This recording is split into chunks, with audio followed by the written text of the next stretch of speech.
तमिलनाडु राज्य में स्थित मामल्लपुरम, जिसे महाबलीपुरम के नाम से भी जाना जाता है, बंगाल की खाड़ी के सुनहरे तट पर स्थित यह नगर अपनी प्राचीन शिल्पकला और भव्य स्थापत्य के लिए विश्व प्रसिद्ध है। मामल्लपुरम पल्लव वंश के शासनकाल में विकसित हुआ और उस युग की कलात्मक उत्कृष्टता को आज भी संजोए हुए है। इसकी ऐतिहासिक और सांस्कृतिक महत्ता को देखते हुए वर्ष 1984 में यूनेस्को ने मामल्लपुरम के स्मारकों को group of monuments at Mahabalipuram के नाम से विश्व धरोहर सूची में शामिल किया। यह मान्यता इसकी वैश्विक विरासत मूल्य को दर्शाती है। मामल्लपुरम का सबसे अनोखा आकर्षण है कृष्ण का बटर बॉल।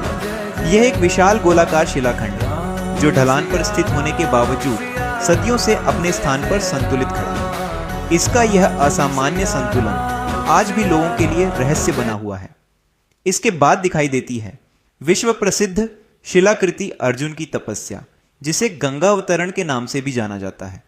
यह विशाल शिलाकृति महाभारत और गंगा अवतरण की कथाओं पर आधारित है, जिसमें देवताओं, मनुष्यों, पशुओं और प्रकृति का अत्यंत सूक्ष्म और जीवंत चित्रण देखने को मिलता है। यह कृति पल्लव काल की शिल्पकला की ऊंचाई को दर्शाती है।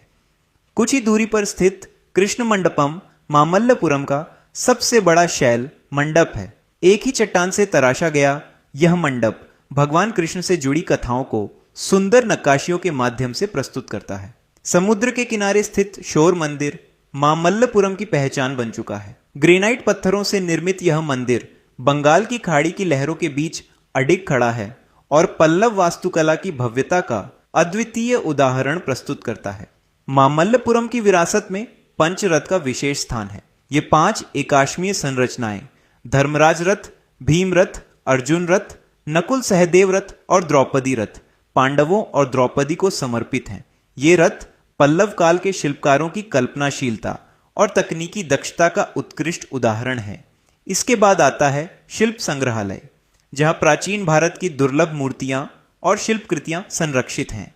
यह संग्रहालय भारतीय मूर्ति कला की समृद्ध परंपरा को समझने का एक महत्वपूर्ण केंद्र है।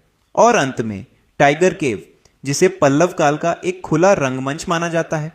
गुफा के मुख पर उकेरी गई शेरमुख आकृतियां इस स्थल को एक विशिष्ट पहचान देती हैं और उस समय की सांस्कृतिक गतिविधियों की याद दिलाती हैं।